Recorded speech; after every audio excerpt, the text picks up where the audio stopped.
Prochain, Yamaha, triste. Mais c'est Yamaha ça que je m'en s'en allais va. dire, la Ouais, dernière. j'ai gardé le- La pièce de collection. oui, la pièce de collection. En fait, ça va des pièces de collection, les Yamaha.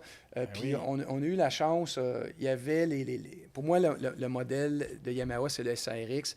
Le SRX, encore une fois, parce que je trouve que c'est, à part d'Arctic 4, là, qu'un modèle, c'est sa cousine là, dans le tonne de 4, c'est le seul modèle, encore aujourd'hui, qui peut se conduire comme une ancienne motoneige. Ah ouais? Euh, Parce que c'est un châssis qui est quand même assez flat.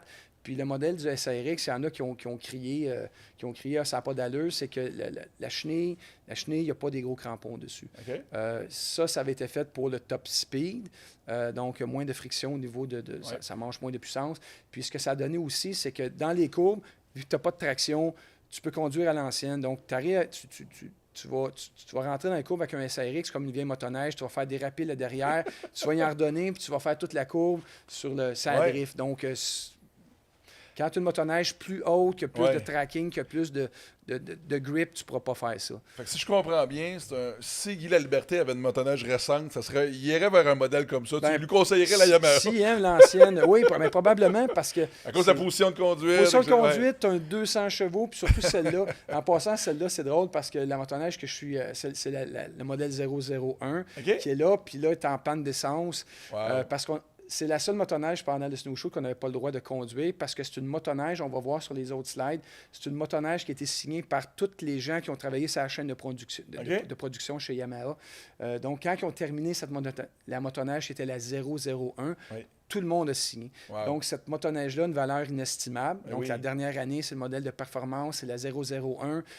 Puis, c'est le modèle, avec beaucoup de chevaux. Donc, quand on a vu la motoneige sur le bord de la trail, on a tout viré de bord. On dit, hey, on va l'essayer. Je dis, first, tu peux pas, Non. parce qu'on veut pas qu'il arrive rien. Puis, secondo, on n'a pas checké notre affaire, on est en panne d'essence.